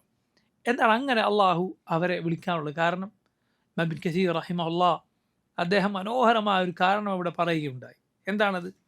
അത് സുബ്ഹാനല്ലാഹ്, നല്ല ഒരാളുടെ മകനെ നീ അയാളെപ്പോലെ ആകണം എന്ന് പറഞ്ഞ് വിളിക്കുന്നത് പോലെയാണ്. നല്ല ഉദാരനായിരുന്ന ഒരാളെ അയാളുടെ മകനോട് നീ പിഷ്കരാകരുത്, നിൻ്റെ ഉപ്പ ഇങ്ങനെ ദാനം ചെയ്യുന്ന ആളായിരുന്നു എന്ന് പറയുന്നത് പോലെ, നല്ല ധീരനായിരുന്ന ഒരാളുടെ മകനോട് നീ ഇങ്ങനെ പേടിക്കരുത്, നീ ഇന്ന ധീരനായ ഇന്ന ആളുടെ മകനാണ് എന്ന് പറയുന്നത് പോലെ അങ്ങനെയുള്ള ഒരു വാക്കാണത്. നിങ്ങൾ ഇസ്രായേലിൻ്റെ മക്കളാണ്. യബനി ഇസ്രായേൽ, ഇസ്രായേൽ സന്തതികളെ, നിങ്ങൾ നല്ല ആളുകളാണ്. അതുകൊണ്ടാണ് തൊട്ടടുത്ത ആയത്തിൽ എന്ത് പറഞ്ഞു? വലാ തകൂനു ഔവല കാഫിരിൻ ബിഹി. തൊട്ടടുത്ത ആയത്തിൽ കാണാം, വലാ തകൂനു, നിങ്ങളാകരുത് ഔവല കാഫിരിൻ ബിഹി. ഈ ദീനിനെ, മുഹമ്മദ് സ്വല്ലല്ലാഹു അലൈഹി വസല്ലമയെ നിഷേധിക്കുന്നവരിൽ ആദ്യത്തെ ആളുകൾ തന്നെ നിങ്ങളാവല്ലേ, ആദ്യത്തെ നിഷേധികൾ തന്നെ നിങ്ങളാവല്ലേ എന്ന് അള്ളാഹു പറഞ്ഞത് കാണാം. കാരണം സൂറത്തുൽ ബഖറ മദീനയിൽ അവതരിച്ച സൂറത്താണ്. മദീനയിലാണ് റസൂലുള്ളാഹി സ്വല്ലല്ലാഹു അലൈഹി വസല്ലം ഏത് സമൂഹത്തെ എതിരിടുന്നത്? യഹൂദികളെ. ആദ്യമായി നേർക്ക് നേരെ ഒരു സമൂഹം എന്ന നിലക്ക് നബി സല്ലല്ലാഹു അലൈഹി വസല്ലം അഭിമുഖീകരിക്കുന്നത് മദീനയിൽ ചെന്ന ശേഷമാണ്. കാരണം മദീനയിൽ 3 യഹൂദ ഗോത്രങ്ങൾ ഉണ്ടായിരുന്നു: ബനു നദീർ, ബനു ഖുറൈള, ബനു ഖൈനുഖാ എന്നീ 3 ഗോത്രങ്ങൾ. ബനു നദീർ, ബനു ഖുറൈള, ബനു ഖൈനുഖാ എന്നീ 3 ഗോത്രങ്ങൾ. എങ്ങനെയാണ് യഹൂദികൾ മദീനയിൽ വന്നത്? നബി സല്ലല്ലാഹു അലൈഹി വസല്ലമയുടെ ഹിജറ മഹ്ജർ, നബി സല്ലല്ലാഹു അലൈഹി വസല്ലം ഹിജറ വരുന്ന ദാറുൽ ഹിജറ മദീനയാണ് എന്ന് പഴയ കിതാബുകളിൽ മനസ്സിലാക്കിയ ഖൗമാണത്. നബിയെ കാത്തിട്ട് വന്നതാണ്. റസൂലുള്ളാഹി സ്വല്ലല്ലാഹു അലൈഹി വസല്ലം പ്രതീക്ഷിച്ചിട്ടാണ് അവരുടെ മുൻഗാമികൾ മദീനയിൽ വന്നത്. പക്ഷേ റസൂലുള്ളാഹി സ്വല്ലല്ലാഹു അലൈഹി വസല്ലം മദീനയിലെത്തിയപ്പോൾ ഒന്നാമത്തെ ശത്രുക്കൾ, ഏറ്റവും കൊടിയ വിരോധികൾ ആരായിത്തീർന്നു? അവരായിത്തീർന്നു എന്ന് ചരിത്രത്തിൽ കാണാം. അവർ, ഖുർആനിൽ തന്നെ വന്നതാണിത്. അതായത് അവർ നേരത്തെ ആളുകളോട്, ശത്രുക്കളോടൊക്കെ പറയുമായിരുന്നു, ഒരു നബി വരാനുണ്ട്, നബി വന്നാൽ ഞങ്ങൾ ആ നബിയുടെ പിന്നാലെ കൂടി നിങ്ങളൊക്കെ പരാജയപ്പെടുത്തും, അള്ളാഹു ഞങ്ങൾക്ക് വിജയം നൽകും എന്നവർ നേരത്തെ പറയാറുണ്ട്. അള്ളാഹു ഖുർആൻ സൂറത്തുൽ ബഖറയിൽ തന്നെ അക്കാര്യം സൂചിപ്പിച്ചിട്ടുണ്ട്. വകാനു മിൻ ഖബ്ലു യസ്തഫ്തിഹൂന അലല്ലദീന കഫറു. അവർ നേരത്തെ കാഫറുകളായ ആളുകളോട് നബി വരട്ടെ, ഞങ്ങൾ വിജയിക്കും എന്ന് പറയാറുള്ളവരാണ്. വന്നപ്പോൾ അവർ നിഷേധിച്ചു. ചരിത്രത്തിൻ്റെ കിതാബുകൾ കാണാം, മുആദ് ഇബ്നു ജബലിനെ പോലെയുള്ള സഹാബിമാർ, മുആദ് മദീനക്കാരനായ സഹാബിയാണ്, നബി സല്ലല്ലാഹു അലൈഹി വസല്ലം വന്ന് നബിയിൽ വിശ്വസിച്ചിട്ട് യഹൂദികളോട് പറഞ്ഞു എന്നാൽ, എല്ലാ കൂട്ടരും നിങ്ങളല്ലേ പറയാറുണ്ടായിരുന്നത്, എല്ലാ കൂട്ടരും നിങ്ങളല്ലേ ഇങ്ങനെ ഒരു നബി വരും എന്ന് ഞങ്ങളോട് പറയാറുണ്ടായിരുന്നത്, ഇതാ നബി ഇതാ വന്നിരിക്കുന്നു, നിങ്ങളെന്താണ് വിശ്വസിക്കാത്തത് എന്ന് ചോദിച്ചു എന്നാണ് അവരോട്. നിങ്ങളല്ലേ പറഞ്ഞത്, നിങ്ങൾ പറഞ്ഞ എല്ലാ വിശേഷണങ്ങളും ഒത്തിട്ടാണ് ആര് വന്നിരിക്കുന്നത്? റസൂലുള്ളാഹി സ്വല്ലല്ലാഹു അലൈഹി വസല്ലം വന്നിരിക്കുന്നത്. എല്ലാ വിശേഷണങ്ങളും ഒത്തു എന്ന് പറഞ്ഞാൽ എത്രത്തോളം? അള്ളാഹു പറഞ്ഞു, അവർക്ക് സ്വന്തം മക്കളെ അറിയുന്നത് പോലെ നബി അറിയാം. യഅരിഫൂനഹു കമാ യഅരിഫൂന അബ്നാഅഹും, മക്കളെ തിരിച്ചറിയുന്ന പോലെ തിരിച്ചറിയാം. മക്കളെ ഏത് ആൾക്കൂട്ടത്തിൽ നിന്ന് കണ്ടാലും ഒരാൾക്ക് മനസ്സിലാവും. അതുപോലെ ഈ കിതാബിൽ വന്ന വിശേഷണങ്ങൾ അതുപോലെ മുഹമ്മദ് സല്ലല്ലാഹു അലൈഹി വസല്ലമയിൽ വന്നിരിക്കും. അതുകൊണ്ടാണ് അവരിൽ ഇസ്ലാം സ്വീകരിച്ച ആളുകൾ അത് അങ്ങനെ മനസ്സിലാക്കി. യഹൂദികളിൽ നിന്ന് അന്നും ഏത് കാലത്തും ഇസ്ലാമിലേക്ക് വന്ന ആളുകൾ വളരെ കുറവാണ്. ആ വിഭാഗത്തിൽ നിന്ന് ഇസ്ലാമിലേക്ക് വന്നവർ വളരെ കുറവാണ്. സഹാബത്തിൽ നോക്കൂ, ശ്രേഷ്ഠനായ ഒരു സഹാബി, യഹൂദികളുടെ കൂട്ടത്തിലെ പണ്ഡിതനായിരുന്ന ഒരാൾ ഇസ്ലാമിലേക്ക് വന്നിട്ട്. ആരാണത്? അബ്ദുല്ലാഹിബ്നു സലാം റളിയല്ലാഹു അൻഹു. അബ്ദുല്ലാഹിബ്നു സലാം നബി സല്ലല്ലാഹു അലൈഹി വസല്ലമയുടെ അരികിലേക്ക് ആദ്യമായി വന്നു. നബിയെ കണ്ടപ്പോൾ അബ്ദുല്ലാഹിബ്നു സലാം പറയുകയുണ്ടായി, നബിയുടെ മുഖം കണ്ടപ്പോൾ എനിക്ക് മനസ്സിലായി, വലൈസ വജ്ഹുഹു വജ്ഹു കാദിബ്, ഒരു കളവ് പറയുന്ന ഒരാളുടെ മുഖമല്ലാതെ. അല്ലാഹുവിൻ്റെ റസൂൽ സല്ലല്ലാഹു അലൈഹി വസല്ലമയെ കുറിച്ച് അബ്ദുല്ലാഹിബ്നു സലാം പറയുന്നത് കളവ് പറയുന്ന ഒരാളുടെ മുഖമല്ലാതെ. കാരണം യഥാർത്ഥ റസൂലിനെയും കള്ളപ്രവാചകനെയും തിരിച്ചറിയുക എന്നത് ഏറ്റവും എളുപ്പമുള്ള കാര്യമാണ് എന്നാണ്. കാരണം ഒരു റസൂൽ എന്ന് പറഞ്ഞാൽ ആരായിരിക്കും? മനുഷ്യരിൽ ഏറ്റവും ശ്രേഷ്ഠൻ, അഹ്സനുന്നാസ്. ഒരു കള്ളനബി ആരായിരിക്കും? ജനങ്ങളിൽ ഏറ്റവും വൃത്തികെട്ടവൻ, ജനങ്ങളെ ഏറ്റവും മോശക്കാരനെയും ജനങ്ങളെ ഏറ്റവും നല്ലവനെയും വേർതിരിക്കുക എന്നത് ഏറ്റവും എളുപ്പമുള്ള കാര്യമായിരിക്കും. മനസ്സിലായില്ലേ? അതുകൊണ്ട് നുബൂവത്തിൻ്റെ തെളിവുകൾ നമ്മൾ ഈ കാലത്ത് പ്രത്യേകം പഠിച്ചു വെക്കേണ്ട കാര്യമാണത്. നുബൂവത്തിൻ്റെ തെളിവുകൾ അത് ശരിക്കും നമ്മുടെ റസൂൽ സല്ലല്ലാഹു അലൈഹി വസല്ലമയുടെ നുബൂവത്തിന് അള്ളാഹു നിശ്ചയിച്ചതുപോലെയുള്ള തെളിവുകൾ ഒരു നബിയുടെ നുബൂവത്തിനും അള്ളാഹു വെച്ചിട്ടില്ല. നമ്മുടെ നബിയുടെ നുബൂവത്തിനാണ് ഏറ്റവും തെളിവുകൾ. എന്തുകൊണ്ടാണത്? കാരണം ഇത് അന്ത്യനാൾ വരെയുള്ള മനുഷ്യരിലേക്കുള്ള റസൂലാണ് സല്ലല്ലാഹു അലൈഹി വസല്ലം. ഏറ്റവും അധികം തെളിവുകൾ നോക്കൂ. അതുകൊണ്ട് അത് ഏറ്റവും എളുപ്പമാണ്. അബ്ദുല്ലാഹിബ്നു സലാം റളിയല്ലാഹു അൻഹു നബിയെ കണ്ടപ്പോൾ അദ്ദേഹത്തിൻ്റെ മനസ്സിലുണ്ടായ കാര്യം ഇതാണ്. എന്നിട്ട് ഒരു നബിക്ക് മാത്രം അറിയാവുന്ന ഉത്തരം പറയാൻ സാധിക്കുന്ന 3 ചോദ്യങ്ങൾ അബ്ദുല്ലാഹിബ്നു സലാം നബി സല്ലല്ലാഹു അലൈഹി വസല്ലമയോട് ചോദിച്ചു എന്നാണ്. സ്വർഗ്ഗക്കാരുടെ ആദ്യത്തെ ഭക്ഷണം എന്താണ്? പരലോകം സംഭവിക്കുമ്പോഴുള്ള ആദ്യത്തെ അടയാളം എന്താണ്? അന്ത്യനാൾ സംഭവിക്കുമ്പോൾ. അതുപോലെ എങ്ങനെയാണ് ഒരു കുഞ്ഞിന് അതിൻ്റെ ഉപ്പയോടും ഉപ്പയുടെ സഹോദരങ്ങളോടും സാദൃശ്യം വരുന്നത് കുഞ്ഞിൻ്റെ രൂപത്തിൽ? അതുപോലെ ഉമ്മയുടെ സഹോദരങ്ങളോടൊക്കെ സാദൃശ്യം വരുന്നത് എങ്ങനെയാണ്? ഈ 3 ചോദ്യങ്ങളാണ്. ഒരു നബിക്കല്ല അതിന് മറുപടി പറയാൻ കഴിയില്ല എന്നാണ്. അബ്ദുല്ലാഹിബ്നു സലാം വന്ന് നബി സല്ലല്ലാഹു അലൈഹി വസല്ലമയോട് ഈ ചോദ്യം ചോദിച്ചു. നബി സല്ലല്ലാഹു അലൈഹി വസല്ലം പറഞ്ഞു, ഇപ്പോൾ ജിബ്രീൽ വന്ന് എനിക്കതിന് മറുപടി നൽകി. ഇപ്പോൾ ജിബ്രീൽ വന്നിട്ട് എനിക്കത് പറഞ്ഞു തന്നു. അബ്ദുല്ലാഹിബ്നു സലാം ചോദിച്ചു, ആര്? ജിബ്രീലോ? യഹൂദരുടെ ശത്രുവാണ്. ആര്? ജിബ്രീൽ. ആ കൗമിൻ്റെ വിചിത്രമായൊരു വിശ്വാസമാണ്, അവരുടെ രീതികളിലൊന്നാണ്. അവരുടെ ശത്രുവാണ് ആര്? ജിബ്രീൽ അലൈഹിസ്സലാം. എന്തുകൊണ്ട്? ജിബ്രീൽ വന്നിട്ട് യുദ്ധത്തിനൊക്കെ കൽപ്പിച്ചളി. അള്ളാഹുവിൻ്റെ വഹയുമായി വന്നിട്ട് യുദ്ധം ചെയ്യാനൊക്കെ കൽപ്പിക്കും. കടുത്ത കാര്യങ്ങളൊക്കെ വന്ന് കൽപ്പിക്കും. മീഖായിൽ ഞങ്ങൾക്ക് ഭയങ്കര ഇഷ്ടമാണ്. എന്താ കാര്യം? മീഖായിൽ മഴയും ഇതൊക്കെയാണ് തരിക. ലാ ഇലാഹ ഇല്ലല്ലാഹ്. ഖൗമിൻ്റെ രീതി നോക്കൂ നിങ്ങൾ.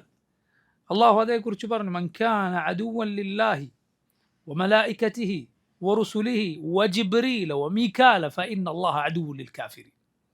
ആരാണോ അള്ളാഹുവിൻ്റെയും മലക്കുകളുടെയും അവൻ്റെ റസൂലുകളുടെയും ജിബ്രീലിൻ്റെയും മീകായിലിൻ്റെയും ശത്രു, അള്ളാഹു ആ കുഫാറുകളുടെ ശത്രുവാണ്. കാരണം ജിബ്രീൽ അലൈഹിസ്സലാമിനോട് ശത്രുത വെച്ചവൻ എല്ലാ മലക്കുകളുടെയും അള്ളാഹുവിൻ്റെയും അവൻ്റെ മുഴുവൻ ദൂതന്മാരുടെയും, മനുഷ്യരുടെ ദൂതന്മാരും മലക്കുകളുടെ ദൂതന്മാരും, മലക്കുകളുടെ ദൂതനായ ജിബ്രീൽ അലൈഹിസ്സലാം അവരുടെയൊക്കെ ശത്രുവാണ്. അള്ളാഹു അവരുടെ ശത്രുവാണ്. ഇങ്ങനെയുള്ള വിചിത്രവാദങ്ങളുള്ള കൗമാണ്. അപ്പോൾ നോക്കൂ, അവർ പറഞ്ഞു, അബ്ദുല്ലാഹിബ്നു സലാം പറഞ്ഞു, യഹൂദരുടെ ശത്രുവായ ജിബ്രീലോ? സല്ലല്ലാഹു അലൈഹി വസല്ലം പറഞ്ഞു, അതെ, സ്വർഗ്ഗക്കാരുടെ ആദ്യത്തെ ഭക്ഷണം ഒരു കബിതാണ്, ഒരു മത്സ്യത്തിൻ്റെ ഒരു ഭാഗമാണ്. അതുപോലെ ജനങ്ങളെ ഒരു തീയാണ് അന്ത്യനാളിൽ ഒരുമിച്ച് കൂട്ടുന്ന, ജനങ്ങളെ ഒരുമിച്ച് ചേർക്കുന്ന ഒരു തീയാണ് അന്ത്യനാളിൻ്റെ ഈ അടയാളം. ആളുകളെ അത് ഒരുമിച്ച് കൂട്ടും. അതുപോലെ സ്ത്രീയുടെ ദ്രാവകം അത് പുരുഷൻ്റെ ദ്രാവകത്തിനെ മറികടന്നാൽ അവൾക്ക് ആ കുഞ്ഞിന് ഉമ്മയോടും ഉമ്മയുടെ സഹോദരങ്ങളോടൊക്കെ സാദൃശ്യം വരും. നേരെ തിരിച്ചാണ് എങ്കിൽ പുരുഷൻ്റെ മാ ആണ് അവളുടെ മാഇനെ മറികടന്നത് എങ്കിൽ ഉപ്പയോടും ഉപ്പയുടെ സഹോദരങ്ങളോടൊക്കെ കുഞ്ഞിന് സാദൃശ്യം വരും. അബ്ദുല്ലാഹിബ്നു സലാം റളിയല്ലാഹു അൻഹു ഇസ്ലാം സ്വീകരിച്ചു. അബ്ദുല്ലാഹിബ്നു സലാം റളിയല്ലാഹു അൻഹു പറഞ്ഞു, നബിയെ യഹൂദരോട് പറയരുത്. എന്ത്? ഞാൻ ഇസ്ലാം സ്വീകരിച്ച് നിങ്ങൾ ആദ്യം പറയരുത്. കാരണം കൗമിൻ്റെ സ്വഭാവം എനിക്കറിയാം. അവരങ്ങേയറ്റം അസൂയക്കാരായ ശത്രുത വെക്കുന്ന വിഭാഗമാണ്. അതുകൊണ്ട് എന്നെക്കുറിച്ച് നബി ആദ്യം അങ്ങ് അവരോട് ചോദിക്കണം, എന്നിട്ട് അവരുടെ അഭിപ്രായം കേട്ടതിന് ശേഷം മാത്രമേ ഞാൻ ഇസ്ലാം സ്വീകരിച്ച കാര്യം പറയാവൂ. അബ്ദുല്ലാഹിബ്നു സലാം റളിയല്ലാഹു അൻഹു മറഞ്ഞു നിന്നു. യഹൂദർ നബി സ്വല്ലല്ലാഹു അലൈഹി വസല്ലമയുടെ അരികിലേക്ക് വന്നു. നബി ചോദിച്ചു, അബ്ദുല്ലാഹിബ്നു സലാം എങ്ങനെ, നിങ്ങൾക്ക് എന്താ അഭിപ്രായം? അപ്പോൾ പറഞ്ഞു, ഖൈറുന വബ്നു ഖൈറിന, ഞങ്ങളിൽ ഏറ്റവും ശ്രേഷ്ഠനായ ആളാണ്, ഏറ്റവും ശ്രേഷ്ഠനായ ഒരാളുടെ മകനാണ്. പിന്നെ നബി സ്വല്ലല്ലാഹു അലൈഹി വസല്ലം ചോദിച്ചു, അബ്ദുല്ലാഹിബ്നു സലാം എങ്ങാനും ഇസ്ലാം സ്വീകരിച്ചാലോ? അപ്പോൾ അവർ പറഞ്ഞു, ആദഹുല്ലാഹ്, അള്ളാഹു അദ്ദേഹത്തെ കാക്കട്ടെ, ഇസ്ലാം സ്വീകരിക്കുന്നതിന് അള്ളാഹു കാക്കട്ടെ എന്ന് പറഞ്ഞു. ഉടനെ അബ്ദുല്ലാഹിബ്നു സലാം റളിയല്ലാഹു അൻഹു പുറത്തിറങ്ങി വന്നിട്ട് പറഞ്ഞു, ഞാൻ ഇസ്ലാം സ്വീകരിച്ചിരിക്കുന്നു. ഉടനെ ഇപ്പോൾ തൊട്ട് മുമ്പുള്ള മിനിറ്റിൽ ഇങ്ങനെ പറഞ്ഞ ഖൗം പറയാണ്, ഷർറുന വബ്നു ഷർറിന, ഞങ്ങളിൽ ഏറ്റവും മോശക്കാരൻ, ഞങ്ങളിൽ ഏറ്റവും മോശക്കാരനായ ആളുടെ മകൻ. നോക്കൂ, ഈ ആളുകളാണ് അവർ. അള്ളാഹു റബ്ബുൽ ആലമീൻ അവരെ വിളിക്കുന്നു. ഈ ലുത്ഫിൻ്റെ വിളി നല്ല വിളിയാണ്, നല്ല വാക്കാണ്. റബ്ബ് സുബ്ഹാനഹു വ തആല അവരോട് ഇക്കണ്ട ചെയ്തികളൊക്കെ അവരുടെ അടുത്തുണ്ടായിട്ടും അള്ളാഹു അവരെ അഭിസംബോധന ചെയ്തത് ഈ രൂപത്തിനാണ്, യാ ബനി ഇസ്രായീൽ, ഇസ്രായേലരുടെ മക്കളെ. ഇല്ലാത്ത ഒരു നന്മ അവരിലേക്ക് ചേർത്തിയൊരു വിളിയല്ല അത്. ഇല്ലാത്ത നിങ്ങൾ വളരെ നല്ല ആളുകൾ എന്നാണോ പറഞ്ഞത്? അല്ല. അതേസമയം മോശമായ ഒരു പദപ്രയോഗവുമില്ല. ഉള്ള ഒരു കാര്യം, അവരെ നന്മയിലേക്ക് പ്രേരിപ്പിക്കേണ്ട ഒരു കാര്യം. സുബ്ഹാനല്ലാഹ്, എത്ര മനോഹരമായ പാഠമാണെന്ന് നോക്കൂ നിങ്ങൾ, ഖുർആനിൻ്റെ പാഠങ്ങൾ. നബി സല്ലല്ലാഹു അലൈഹി വസല്ലം കുഫാറുകളിൽപ്പെട്ട രാജാക്കന്മാർക്ക് കത്തെഴുതിയ കത്തുകൾ നമുക്ക് കാണാം. സുബ്ഹാനല്ലാഹ്, നബി സല്ലല്ലാഹു അലൈഹി വസല്ലം അവരെ ഇല്ലാത്ത വിശേഷണങ്ങൾ പറഞ്ഞ് പൊക്കി, മഹാനായ, അങ്ങനെയായ ഇങ്ങനെയായ എന്ന് പറഞ്ഞു ഇല്ല. എന്നാൽ നബി സല്ലല്ലാഹു അലൈഹി വസല്ലമയുടെ അഭിസംബോധന വളരെ മാന്യമാണ്. സല്ലല്ലാഹു അലൈഹി വസല്ലം പറഞ്ഞു, ബിസ്മില്ലാഹിർ റഹ്മാനിർ റഹീം, മിൻ മുഹമ്മദിൻ റസൂലില്ലാഹ് ഇലാ ഹിറഖ്ല അദീമിർ റൂം. ഒരു ഉദാഹരണമാണ്. ഹിറഖ്ലിന് കത്തെഴുതിയപ്പോൾ പറഞ്ഞു, റോമക്കാരുടെ നേതാവായ ഹിറഖ്ലിന്, അവരുടെ അലീമാണ്, അവർ മഹത്വം കൽപ്പിക്കുന്ന ആളാണ്, റോമക്കാരുടെ നേതാവായ ഹിറഖ്ൽ. എന്താണ് നബി സല്ലല്ലാഹു അലൈഹി വസല്ലം അഭിസംബോധന? നോക്കൂ, അല്ലാഹു റബ്ബുൽ ആലമീൻ യാ ബനി ഇസ്രായീൽ എന്ന് വിളിച്ചു. മൂസ അലൈഹിസ്സലാമിനോട് ഫിർഔനിൻ്റെ അരികിലേക്ക് ചെല്ലുമ്പോൾ എന്ത് പറഞ്ഞു? ഫഖൂല ലഹു ഖൗലൻ ലയ്യിനൻ, ഈ സൗമ്യമായ വാക്ക് പറയുക. ലഅല്ലഹു യതദക്കറു വയഖ്ശ, അവൻ ചിന്തിക്കുകയോ അവൻ ഭയപ്പെടുകയോ ചെയ്തെങ്കിലും. ആദ്യം തന്നെ പോയി മൂസ അലൈഹിസ്സലാം പറഞ്ഞത് ഒരു മോശമായ വാക്കാകുകയില്ല എന്ന് നമുക്ക് മനസ്സിലാക്കാം. ചില ഒരാളെ അയാൾക്ക് ഇല്ലാത്ത വസ്തു പറഞ്ഞ് വിശേഷിപ്പിക്കരുത്, ഇല്ലാത്ത പിന്നെ കാര്യം പറഞ്ഞ് പുകഴ്ത്തരുത്. അതേസമയം മോശമായ ആളകന്നു പോകുന്ന ഒരു വാക്ക് പറഞ്ഞ് വിളിക്കുകയും അരുത്. ദഅവത്തിൻ്റെ ഏറ്റവും മാന്യമായ വഴി അതാണ്. പ്രത്യേകിച്ച് ആദ്യമായി പറഞ്ഞു കൊടുക്കുമ്പോൾ. ദഅവ അത് ഓരോരുത്തരോടും ഓരോ രൂപത്തിലാണ്. എന്ന് പറഞ്ഞാൽ ഒരു വിവരമില്ലാത്ത ഒരു മനുഷ്യനോട് പറയുമ്പോൾ അവന് പഠിപ്പിച്ചു കൊടുക്കേണ്ടതുണ്ട്. വിവരമുണ്ട് എന്നിട്ടും സ്വീകരിക്കാത്ത ഒരാളോട് പഠിപ്പിച്ചു കൊടുക്കേണ്ട കൂടെ ഒരു ഉപദേശം കൂടി നൽകേണ്ടത്. കറണ്ട് നിങ്ങൾ സ്വീകരിച്ചിട്ടില്ലെങ്കിൽ എന്താകും സ്ഥിതി എന്ന് പറയേണ്ടതുണ്ട്. അതിനപ്പുറത്ത് കുതർക്കവുമായി വരുന്നവനോട് അള്ളാഹുവിൻ്റെ ശിക്ഷയെക്കുറിച്ച് ഓർമ്മപ്പെടുത്തുകയും പിന്നെ അവൻ വരുന്ന കണ്ടാൽ അവൻ അവഗണിക്കുകയും ചെയ്യേണ്ടതുണ്ട്. പല രീതികളുണ്ട്. എന്നാൽ നോക്കൂ, ഇത് വിവരമില്ലാത്ത ആളുകൾ എന്ത് ചെയ്യും? ആളുകളെ ഒന്നുകിൽ നേരെ ഇപ്പുറത്തായിരിക്കും, അല്ലെങ്കിൽ നേരെ അപ്പുറത്തായിരിക്കും. ഒന്നുകിൽ അവനില്ലാത്ത വിശേഷങ്ങളൊക്കെ പറഞ്ഞ് പൊക്കി പിടിച്ച് ബാക്കി മുസ്ലിമീങ്ങളെയും കൂടി ഫിത്നയിലാക്കുന്ന രൂപത്തിൽ അവനെ പുകഴ്ത്തും. മുസ്ലിമുകൾ വിചാരിക്കുക ഇയാൾ ഇത്ര മഹാനാണോ എന്ന്. ചിലപ്പോൾ വിവരമില്ലാത്ത ആളുകൾ വിചാരിക്കും എന്തൊക്കെ മഹത്വങ്ങളാണ് അയാൾക്കുള്ളത്. അതല്ല എങ്കിൽ അങ്ങേയറ്റം വെറുപ്പിക്കുന്ന വാക്കുകൾ ആദ്യം തന്നെ പറയും. അങ്ങനെയല്ല, ഓരോന്നിനും അതിൻ്റെ ഓരോ സ്ഥലത്തും അതിൻ്റെതായ രീതിയും സംസാരവുമുണ്ട്. യാ ബനി ഇസ്രായേൽ, ഓ ഇസ്രായേൽ മക്കളെ, ഉദ്ഖുറു, നിങ്ങൾ ഓർക്കൂ, നിഅമതി, എൻ്റെ അനുഗ്രഹം, അല്ലത്തി അൻഅംതു അലൈക്കും, ഞാൻ നിങ്ങൾക്ക് നൽകിയ എൻ്റെ അനുഗ്രഹങ്ങൾ ഓർക്കുക. പണ്ഡിതന്മാർ പറയുകയുണ്ടായി, ഒരാളെ ഉപദേശിക്കുമ്പോൾ അള്ളാഹു അവന് ചെയ്ത അനുഗ്രഹം അവനെ ഓർമ്മപ്പെടുത്തുക എന്നത് ഉപദേശം സ്വീകരിക്കാനുള്ള വഴികളിലൊന്നാണ്. കാരണം അങ്ങനെ പറഞ്ഞാൽ അള്ളാഹുവിനോടും അവന് മഹബത്തുണ്ടാകും. അവൻ്റെ ബുദ്ധി കേട് വന്നിട്ടില്ല എങ്കിൽ, കാരണം ഉപകാരം ചെയ്തവനോട് സ്നേഹമുണ്ടാവുക എന്നത് മനുഷ്യൻ്റെ പ്രകൃതിയാണ്. ഏറ്റവും വലിയ ഉപകാരം റബ്ബാണ് ചെയ്തത്. അതുപോലെ ആ നിഅമത്ത് അള്ളാഹു എടുത്തു നീക്കിയേക്കും എന്നൊരു താക്കീത് കൂടി അതിലുണ്ട്. അള്ളാഹു നിങ്ങൾക്ക് ചെയ്ത അനുഗ്രഹങ്ങൾ നിങ്ങൾ ഓർക്കുക, അള്ളാഹു റബ്ബുൽ ആലമീൻ ബനു ഇസ്രായേലിന് ഒരുപാട് അനുഗ്രഹങ്ങൾ നൽകി. അതിൽ വളരെ വളരെ പ്രധാനപ്പെട്ട അള്ളാഹു എടുത്തു പറഞ്ഞതാണ് ഫിറഔനിൽ നിന്ന് അള്ളാഹു അവരെ രക്ഷപ്പെടുത്തിയെന്ന്. ഫിറഔനിൻ്റെ സുബ്ഹാനല്ലാഹ് അവരെ എങ്ങനെ ദ്രോഹിച്ചവനായിരുന്നു, എങ്ങനെയാണ് അള്ളാഹു അവരെ രക്ഷപ്പെടുത്തിയത് അത്ഭുതകരമായി. ആ ജനസമൂഹം ഒന്നാകെ ആ അത്ഭുതം നോക്കിക്കാണാണ്. ഈ ഉമ്മത്തൊന്നാകെ നോക്കുമ്പോൾ സുബ്ഹാനല്ലാഹ്, നിങ്ങൾ ചിന്തിച്ചു നോക്കൂ, ഒരു സമുദ്രത്തെ, തിരമാലകൾ അടങ്ങുന്ന ഒരു ആർത്തി ഇരമ്പി വരുന്ന ഒരു സമുദ്രത്തെ അള്ളാഹു ഒരു ഖൗമിനെ രക്ഷപ്പെടുത്താൻ രണ്ട് ഭാഗത്തേക്ക് നീക്കി എന്ന് പറഞ്ഞാൽ അത് എത്ര വലിയ അത്ഭുതമാണ്, എത്രത്തോളം. എന്നാൽ ചില മുഫസ്സിറുകൾ അഭിപ്രായപ്പെട്ടിട്ടുള്ളത് ഖുർആനിൽ വകാന കുല്ലു ഫിർഖിൻ കത്തൗദിൽ അളീം എന്ന സൂറത്ത് ശുഅറായിൽ ആയത്തിൻ്റെ തഫ്സീറിൽ ചില മുഫസ്സിറുകൾ പറഞ്ഞാണ് അള്ളാഹു ഒരു വഴിയല്ല 12 വഴിയാക്കി പിളർത്തിയെന്നാണ്, ഓരോ ഖൗമിനും പോകാൻ വേണ്ടി. അങ്ങനെ വരെ അഭിപ്രായപ്പെട്ട മുഫസ്സിറുകൾ ഉണ്ട് എന്നാണ്. കണ്ണാടി പോലെ നിന്ന ആ കടലിൻ്റെ മതിലുകളിലൂടെ അവർക്ക് അപ്പുറത്തെ ഖൗമും കൂടി രക്ഷപ്പെടുന്നത് കാണാമായിരുന്നു. 12 ഖൗമിനെ അള്ളാഹു അങ്ങനെ രക്ഷപ്പെടുത്തി. വകാന കുല്ലു ഫിർഖിൻ കത്തൗദിൽ അളീം എന്ന സൂറത്ത് ശുഅറായിൽ ആയത്തിൻ്റെ തഫ്സീറിൽ മുഫസ്സിറുകൾ ഇത് പറഞ്ഞത് കാണാം. അള്ളാഹു അലം. എങ്ങനെയായാലും ശരി, ആ കടൽ ഒരു സമൂഹത്തെ രക്ഷപ്പെടുത്താൻ അള്ളാഹു പിളർത്തുകയാണ്. പിന്നാലെ വന്ന ഫിറഔനിൻ്റെയും അവൻ്റെ സൈന്യത്തിൻ്റെയും സ്ഥിതി എന്തായി? മുഖ്യ അള്ളാഹു നശിപ്പിച്ചു. ലാ ഇലാഹ ഇല്ലല്ലാഹ്. ഒരു നിസ്സാരമായ കാര്യമാണോ ഇത്? ഒരു ചെറിയ കാര്യമാണോ ഇത്? ഇങ്ങനെ അള്ളാഹു വരെ രക്ഷപ്പെടുത്തി അള്ളാഹു എടുത്തു പറഞ്ഞിട്ടുണ്ട്. മന്നയും സൽവയും അള്ളാഹു ഇറക്കി കൊടുത്തത് എടുത്തു പറഞ്ഞിട്ടുണ്ട്. രാവിലെയും വൈകുന്നേരവും ഒരു പണിക്കും പോണ്ട, ഭക്ഷണം ഇങ്ങനെ താഴേക്ക് ഇറങ്ങി വരും. മന്നയും സൽവയും തേൻകട്ടി പോലെയുള്ളൊരു ഭക്ഷണമാണ് മന്ന. സൽവ എന്ന് പറയുന്ന കാടപ്പക്ഷിയുടെ മാംസം പോലെയുള്ള ഒരു ഭക്ഷണമാണ് മന്ന സൽവ. രാവിലെയും വൈകുന്നേരം ഇറങ്ങും, ഒന്നും ചെയ്യണ്ട. അതുപോലെ അള്ളാഹു റബ്ബുൽ ആലമീൻ അവർക്ക് പർവ്വതം മുകളിൽ ഉയർത്തി അള്ളാഹു അവർക്ക് തണൽ വിരിച്ചു കൊടുത്തു. തൗറാത്ത് അവർക്ക് സന്മാർഗം പഠിപ്പിക്കാൻ തൗറാത്ത് അള്ളാഹു അവർക്ക് നൽകി. ഒരുപാട് നബിമാരെ അവരിൽ അള്ളാഹു നിശ്ചയിച്ചു കൊടുത്തു. അടിമത്തത്തിൽ നിന്ന് അള്ളാഹു അവരെ മോചിപ്പിച്ചു. അള്ളാഹു റബ്ബുൽ ആലമീൻ ഒരുപാട് നിഅമത്തുകൾ അവർക്ക് നൽകുകയുണ്ടായി. അത് നിങ്ങൾ ഓർക്കുക. ഔഫു ബി അഹ്ദി, എന്നോടുള്ള കരാർ നിങ്ങൾ പാലിക്കുക. ഊഫി ബി അഹ്ദിക്കും, ഞാൻ നിങ്ങളോടുള്ള കരാറും പാലിക്കുന്നതാണ്. വയ്യായ ഫർഹബൂൻ, വയ്യായ എന്നെ മാത്രം ഫർഹബൂൻ, നിങ്ങൾ ഭയപ്പെട്ടുകൊള്ളുക. എന്താണ് അള്ളാഹുവിനോടുള്ള കരാർ? അള്ളാഹുവിനോടുള്ള കരാർ എന്നാൽ അള്ളാഹുവിൻ്റെ നബിമാരിൽ വിശ്വസിക്കുക. മുഹമ്മദ് സല്ലല്ലാഹു അലൈഹി വസല്ലം വന്നാൽ നബിയെ പിൻപറ്റുക, നിസ്കാരം നിലനിർത്തുക, സകാത്ത് കൊടുക്കുക. ഇതെല്ലാം അള്ളാഹുവിനോട് അവർ ചെയ്ത കരാറാണ്. ലഇൻ അഖംതുമുസ് സ്വലാത്ത വആതൈതുമുസ് സകാത്ത വആമൻതും ബിറുസുലി വഅസ്സർതുമൂഹും വഅഖറദ്തുമുല്ലാഹ ഖർദൻ ഹസനൻ എന്നിങ്ങനെ അവരോട് അള്ളാഹു പറഞ്ഞ കരാർ സൂറത്തു അൻ-നിസായിൽ അള്ളാഹു റബ്ബുൽ ആലമീൻ എടുത്തു പറഞ്ഞത് കാണാം. ഈ കരാറുകൾ നിങ്ങൾ പാലിക്കുക. അതിൽ പ്രധാനപ്പെട്ടതാണ് നബി സല്ലല്ലാഹു അലൈഹി വസല്ലം വന്നാൽ പിന്മാറി നിൽക്കരുത്, നബിയെ പിൻപറ്റണം. നബിയുടെ കാര്യം ജനങ്ങൾക്ക് വ്യക്തമാക്കി കൊടുക്കണം.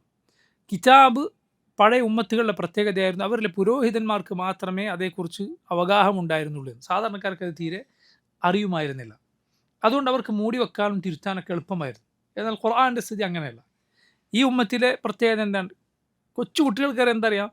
ഖുർആൻ വലിയ ആളുകൾക്കാൾ ഹിഫ്ളുള്ള കുഞ്ഞു കുട്ടികളുണ്ടാവും. പഴയ സമൂഹത്തിൽ അങ്ങനെ ആയിരുന്നില്ല. അവരിൽ പുരോഹിതന്മാർക്ക് മാത്രം ആയിരുന്നു ഇതേക്കുറിച്ചുള്ള അറിവ്. പണ്ട് നമ്മുടെ നാട്ടിലെ വലിയ ജാതിക്കാരെ കുറിച്ചൊക്കെ പറയാറുള്ളത് പോലെ വേദം അവർക്ക് മാത്രം പഠിക്കാനുള്ളതായിരുന്നു, കീഴ്ജാതിക്കാർ പഠിക്കുമായിരുന്നില്ല എന്ന് പറഞ്ഞതുപോലെ അവരിൽ ഒരു വിഭാഗം മാത്രമായിരുന്നു പഠിച്ചിരുന്നത്.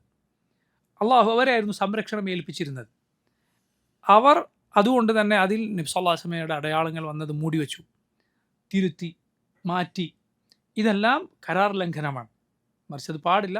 നിങ്ങൾ അതിലുള്ളത് ജനങ്ങൾക്ക് വ്യക്തമാക്കി കൊടുക്കുക. ആ ഇൽമ മറച്ചു വെക്കരുത്. ഇതൊക്കെ അവരുടെ കരാറായിരുന്നു. വയ്യായ ഫർഹബൂൻ, എന്നെ മാത്രം നിങ്ങൾ ഭയപ്പെടുക. ആളുകൾ പേടിക്കരുത്. ആളുകളോടുള്ള പേടി സത്യം തള്ളിക്കളയുന്നതിലേക്ക് നിങ്ങളെ നയിക്കാൻ പാടില്ല. മറിച്ച് അള്ളാഹുവിനെ ഭയപ്പെടുക.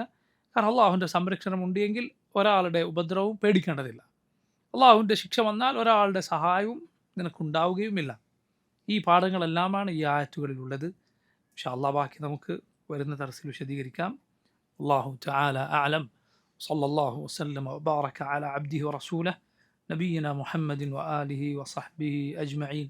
അസ്സലാമു അലൈക്കും വറഹ്മത്തുള്ളാഹി വബറകാതുഹു.